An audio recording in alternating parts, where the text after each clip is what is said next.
Hello everyone, welcome to Bluewell online study. Friends, आज हम district Bilaspur के हिस्ट्री के बारे में डिटेल्स में डिस्कस करेंगे। इससे पहले के वीडियो में हम डिस्ट्रिक्ट बिलासपुर के भूगोलिक स्थिति के बारे में डिस्कस कर चुके हैं और इसके अलावा माउंटेन्स, रिवर्स, टैंक टोवा, वाटरफॉल लेक, रिवर सिस्टम, इन सभी के बारे में डिस्कस कर चुके हैं। तो आज हम डिस्ट्रिक्ट बिलासपुर के हिस्ट्री के बारे में डिस्कस करेंगे। तो चलिए फ्रेंड्स, वीडियो स्टार्ट करते हैं। बिलासपुर को प्राचीन काल में कहलूर रियासत के नाम से जाना जाता था। बिलासपुर डिस्ट्रिक्ट के स्थापना डेट को लेकर काफी ज्यादा कंफ्यूजन है। Bilaspur past and present, Bilaspur gazetteer और गणेश सिंह की पुस्तक चंद्रवंश विलास और इसके अलावा शशिवंश विनोद, तो इन सभी लेखकों के द्वारा, इनके ग्रंथों और इन लेखकों के द्वारा बिलासपुर रियासत की नींव या कहलूर रियासत की नींव रखी थी बीरचंद ने 697 ईस्वी में।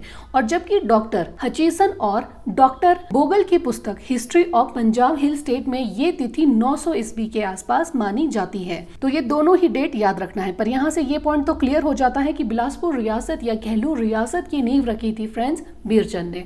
तो सबसे पहले हम राजा बीरचंद से स्टार्ट करते हैं, जिन्होंने कहलूर रियासत की नींव रखी थी। बीरचंद मूल रूप से चंदेरी बुंदेलखंड के शासक थे। बीरचंद के पिता का नाम हरिचंद था और उसके 5 पुत्र थे। बीरचंद ने सबसे पहले सतलुज पार करके रुहंड ठाकुरों को हराकर किला स्थापित किया था, जो बाद में कोट कहलूर किला कहलाया। तो ध्यान रखना है, बीरचंद ने कोट कहलूर किला स्थापित किया है। और बीरचंद ने नैना गुज्जर के आग्रह पर नैना देवी मंदिर की स्थापना भी की है और उसी के नीचे उन्होंने अपनी राजधानी बनाई। पुरानी कथाओं के अनुसार नैना देवी में सती के नैन गिरे थे और राजा बीरचंद ने 12 ठकुराइयों जैसे बघल, कनिहार, बेजा, धामी, क्योंथल, कुठाड़, जुब्बल, बघाट, भज्जी, महलोग, मनगल, बलसन, इन सभी को अपने नियंत्रण में कर दिया था बीरचंद ने। इसके बाद फ्रेंड्स नेक्स्ट राजा है राजा कहालचंद। तो बीरचंद के बाद राजा कहालचंद कहलूर रियासत के राजा बने। राजा कहालचंद 894 से 902 ईस्वी तक कहलूर के राजा थे। राजा कहालचंद ने कोट कहलूर किले का पुनर्निर्माण किया था। तो यहाँ कंफ्यूज नहीं होना है, पुनर्निर्माण किया है फ्रेंड्स राजा कहालचंद ने। और कोट कहलूर की स्थापना की थी राजा बीरचंद ने। स्थापना पूछे कोट कहलूर के बारे में तो स्थापना की थी राजा बीरचंद ने। और अगर पूछे कि कोट कहलूर किले का पुनः निर्माण किसने करवाया, तो पुनः निर्माण कोट कहलूर किले का करवाया था कहालचंद ने। और कहालचंद के पुत्र जिसका नाम है अजय चंद ने हुंडूर रियासत की स्थापना की थी। और हुंडूर रियासत एट प्रेजेंट टाइम पे नालागढ़ के नाम से जाना जाता है। उसके बाद नेक्स्ट है फ्रेंड्स मेघचंद को उसके कठोर बर्ताव के कारण जनता ने राज्य छोड़ने पर मजबूर कर दिया था। तो वहां से मेघचंद अपने राज्य से भागकर कुल्लू रियासत में मेघचंद ने शरण ली थी। और इसके अलावा इल्तुतमिश ने सहायता की थी मेघचंद को उसकी गद्दी दोबारा वापस पाने के लिए। फ्रेंड्स, इस वीडियो में हम उन्हीं राजाओं के बारे में बात करेंगे जिन राजाओं से कुछ इंपॉर्टेंट फैक्ट्स निकल कर आते हैं, क्योंकि एग्जाम्स में भी उन्हीं राजाओं के बारे में पूछा जाता है जिन राजाओं ने अपने कार्यकाल में कुछ कार्य किया हो। ठीक है, तो सभी राजा इंपॉर्टेंट नहीं है, वही राजा इंपॉर्टेंट है जिन्होंने अपने कार्यकाल में कुछ कार्य किया था। मेघचंद के बाद है अभीसचंद राजा सिकंदर लोदी के समकालीन थे और इसके अलावा उसने तांतर खां को युद्ध में हराया था।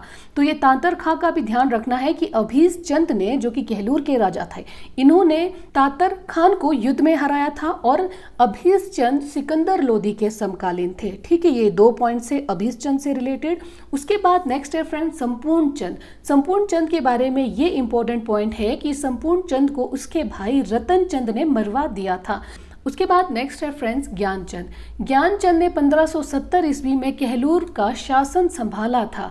तो ये पॉइंट इंपॉर्टेंट हो गया। और उसके अलावा ज्ञानचंद अकबर का समकालीन राजा था और इसके अलावा उसने शासन काल में कहलूर रियासत मुगलों के अधीन आ गई थी। जब ज्ञानचंद ने राजभार संभाला था तो उस समय उनका शासन काल, जो कहलूर रियासत थी, वो मुगलों के अधीन आ गई थी। तो ये क्रॉस क्वेश्चन पूछा जा सकता है, किस राजा के कार्यकाल के समय कहलूर रियासत मुगलों के अधीन आ गई थी। तो ध्यान रखना है, वो राजा है ज्ञानचंद ने इसके अलावा सरहिंद के मुगल वायसराय के प्रभाव में आकर इस्लाम धर्म को भी अपनाया था। और ज्ञानचंद के 3 बेटे थे, जिनमें से 2 बेटे राम और भीम, इन्होंने भी इस्लाम धर्म को अपनाया था। और उनका जो तीसरा बेटा था जिसका नाम था बीकचंद, उसने हिंदू धर्म को ही अपनाया था। और इसके अलावा ज्ञानचंद का मकबरा आज भी कीरतपुर पंजाब में देखा जा सकता है। तो ये सभी इंपॉर्टेंट पॉइंट्स थे फ्रेंड ज्ञानचंद के बारे में। उसके बाद नेक्स्ट है फ्रेंड्स बीकचंद बीकचंद के बारे में इंपॉर्टेंट फैक्ट ये है कि बीकचंद ने 1600 ईस्वी के आसपास कोट कहलूर से अपनी राजधानी बदलकर सुनहानी कर दी थी। उसके बाद नेक्स्ट है फ्रेंड्स कल्याण चंद।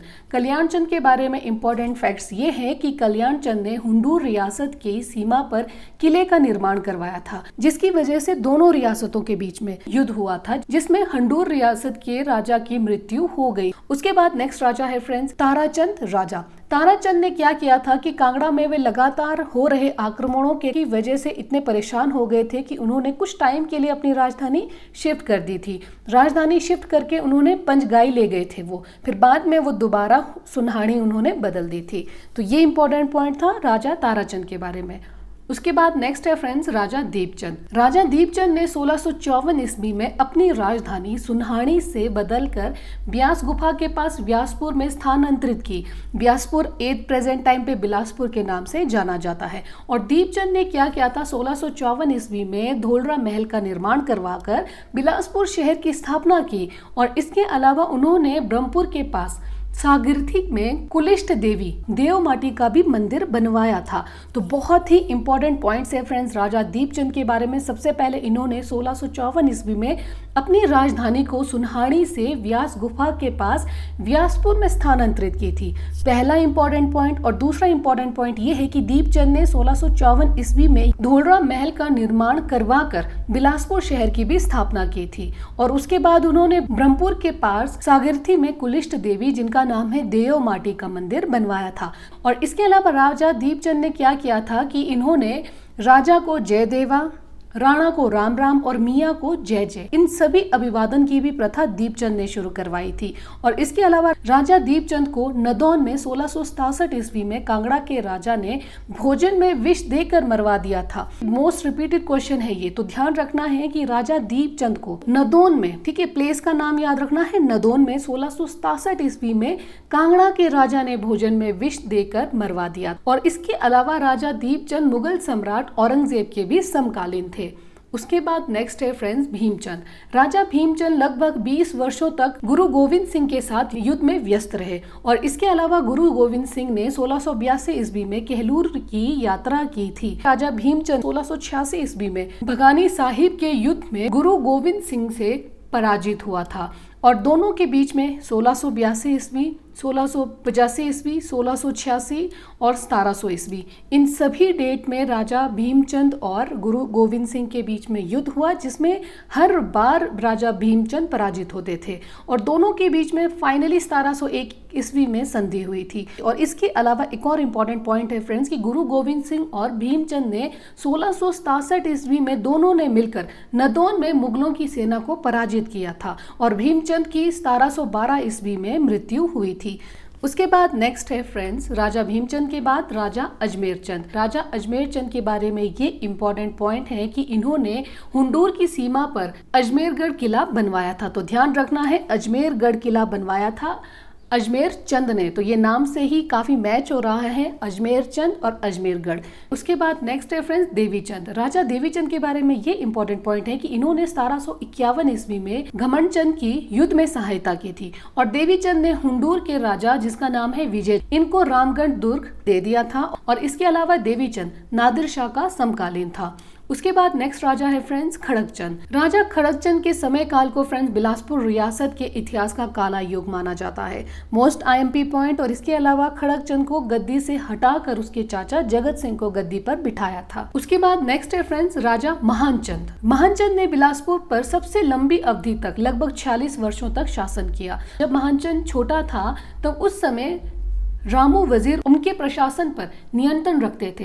रामू वजीर की मृत्यु 1783 ईस्वी में जब उनकी मृत्यु हो गई तो उनके कुछ समय बाद 1790 ईस्वी में 12 ठकुराइयों ने स्वतंत्रता प्राप्त कर ली। जब राजा संसार चंद ने बिलासपुर पर आक्रमण किया था 1795 ईस्वी में, तो उस समय सिरमौर के राजा ने महानचंद की हेल्प की थी, जिसमें सिरमौर के राजा, जिनका नाम है धर्म प्रकाश, इनकी मृत्यु हो गई। और इसके अलावा संसार चंद ने बिलासपुर के झंझियार धार पर छातीपुर किले का भी निर्माण करवाया था। और बिलासपुर के राजा महानचंद ने 1803 ईस्वी में गोरखों से सहायता मांगी थी, जिसके बाद 1805 ईस्वी में गोरखों ने संसार चंद को पराजित किया था। तो 1803 ईस्वी में राजा महानचंद ने ही बुलाया था, गोरखों से सहायता मांगी थी कि वो आए और संसार चंद को पराजित करे। तो 1805 ईस्वी में गोरखों ने संसार चंद को पराजित किया था। और इसी प्रकार से बिलासपुर रियासत में 1803 से लेकर 1814 तक बिलासपुर रियासत गोरखों के अधीन रहा। और ब्रिटिश जनरल डेविड ऑक्टरलोनी ने अमर सिंह थापा को, जो गोरखा कमांडर थे, उनको बिलासपुर के रतनपुर किले में पराजित किया था। तो उसके बाद जब 1815 में उन्होंने पराजित किया, फिर बिलासपुर 6 मार्च 1815 ईस्वी के बाद से ब्रिटिश सरकार के अधीन आ गई। और इसके अलावा 1819 ईस्वी में देसा सिंह मजेठिया ने बिलासपुर पर आक्रमण किया। तो ये सभी स्टोरीज थी फ्रेंड्स राजा महानचंद के कार्यकाल के समय में। उसके बाद नेक्स्ट है फ्रेंड्स राजा हीराचंद। राजा हीराचंद ने क्या किया था कि 1857 ईस्वी में जो विद्रोह हुआ था, उस समय अंग्रेजों की सहायता की थी। राजा हीराचंद के शासनकाल को बिलासपुर रियासत का स्वर्ण काल के रूप में माना जाता है और खड़गचंद के शासनकाल को बिलासपुर रियासत के काला युग के नाम से जाना जाता था। और उसी तरह अपोजिट की बात करें तो हीराचंद के कार्यकाल को बिलासपुर रियासत के इतिहास में स्वर्ण काल के नाम से जाना जाता था। ठीक है, तो दोनों ही पॉइंट्स याद रखने हैं। इसके अलावा मियां भंगी पुरंगानिया हीराचंद के समय में बिलासपुर रियासत के वजीर थे। बहुत सारे एग्जाम्स में वजीर का नाम भी पूछा जाता है। हीराचंद ने 1874 ईस्वी में जगत खाना और स्वारगढ़ के टैंक का निर्माण करवाया था। हीराचंद ने सबसे पहले बिलासपुर में भू राजस्व सुधार किए थे और हीराचंद की 1882 ईस्वी में महोली नामक स्थान पर मृत्यु हुई थी। तो कब हुई थी हीराचंद की मृत्यु? 1882 ईस्वी में। लोकेशन है फ्रेंड्स महोली नामक स्थान पर, तो दोनों ही ध्यान रखना है। नेक्स्ट है फ्रेंड्स राजा अमरचंद। अमरचंद के शासनकाल में बिलासपुर के गेहड़वी में झुग्गा आंदोलन हुआ था। मोस्ट IMP पॉइंट, झुग्गा आंदोलन कहाँ हुआ था? ये बिलासपुर में। किसके शासनकाल के समय में? अमरचंद। और बिलासपुर में कहाँ हुआ था? बिलासपुर के गेहड़वी जगह में।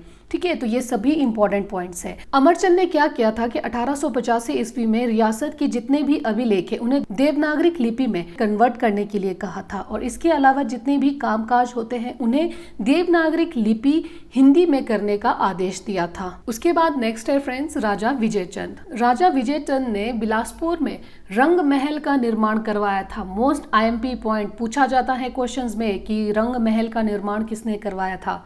विजयचंद। ऐसा भी पूछ सकते हैं कि रंग महल कहाँ पर स्थित है? ये स्थित है फ्रेंड्स बिलासपुर में। इसके अलावा विजयचंद ने और भी कार्य किए थे, जैसे विजयचंद ने कोर्ट फीस जुडिशियल स्टाम्प शुरू करवाया था और इसके अलावा बिलासपुर शहर में पानी की सप्लाई भी विजयचंद ने ही शुरू करवाई थी। और इसके अलावा बहादुरपुर को उन्होंने अपनी ग्रीष्मकालीन राजधानी बनाया था और विजयचंद के शासन काल में अमर सिंह वजीर थे। तो वजीर भी ध्यान रखना है फ्रेंड्स कि किसके शासन काल में कौन वजीर थे। और इसके अलावा प्रथम विश्व युद्ध के दौरान विजयचंद ने अंग्रेजों की सहायता की थी। इसके बाद है फ्रेंड्स आनंद चंद। आनंद चंद ने फ्रेंड्स 1928 ईस्वी से लेकर 1948 ईस्वी तक बिलासपुर रियासत के राजा थे। इसके अलावा बिलासपुर रियासत के राजा आनंद चंद अंतिम शासक थे। आनंद चंद महात्मा गांधी के शिष्य थे, ये भी बहुत इंपॉर्टेंट पॉइंट है। और इसके अलावा आनंद चंद बिलासपुर का भारत में विलय के विरोध थे। वो नहीं चाहते थे कि बिलासपुर का भारत में विलय हो और काफी समय तक इन्होंने ऑब्जेक्शन भी उठाया था। बिलासपुर को 9 अक्टूबर 1948 ईस्वी में गा श्रेणी का राज्य बनाया गया और इसके अलावा 12 अक्टूबर 1948 को आनंद चंद को बिलासपुर का पहला मुख्य आयुक्त बनाया गया था। तो मुख्य आयुक्त याद रखना है, बिलासपुर का पहला मुख्य आयुक्त था राजा आनंद चंद। और इसके बाद 2 अप्रैल 1949 को श्रीचंद छावड़ा बिलासपुर के दूसरे मुख्य आयुक्त बने। तो पहले मुख्य आयुक्त कौन थे? राजा आनंद चंद। और दूसरे मुख्य आयुक्त कौन थे? श्रीचंद छावड़ा। इनका कार्यकाल कब शुरू हुआ था? 2 अप्रैल 1949 ईस्वी को। तो दोनों ही पॉइंट इंपॉर्टेंट है। और इसके अलावा बिलासपुर का 1 जुलाई 1954 को हिमाचल प्रदेश में 5वें जिले के रूप में विलय कर दिया गया। और राजा आनंद चंद राज्यसभा के लिए सबसे पहले निर्विरोध चुने गए थे और उन्होंने 1957 ईस्वी में हिमाचल प्रदेश तथा 1964 ईस्वी में बिहार से राज्यसभा के लिए चुने गए थे।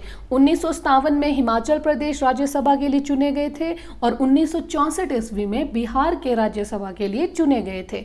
और इसके अलावा 1977 ईस्वी में आनंद चंद हिमाचल प्रदेश विधानसभा के लिए चुने गए थे। तो ये बहुत ही इंपॉर्टेंट पॉइंट है फ्रेंड्स। आई होप ये आपको मेरा कंटेंट, मेरा एफर्ट पसंद आया होगा। वीडियो को लाइक और चैनल को ज़रूर सब्सक्राइब कीजिए। Thank you so much.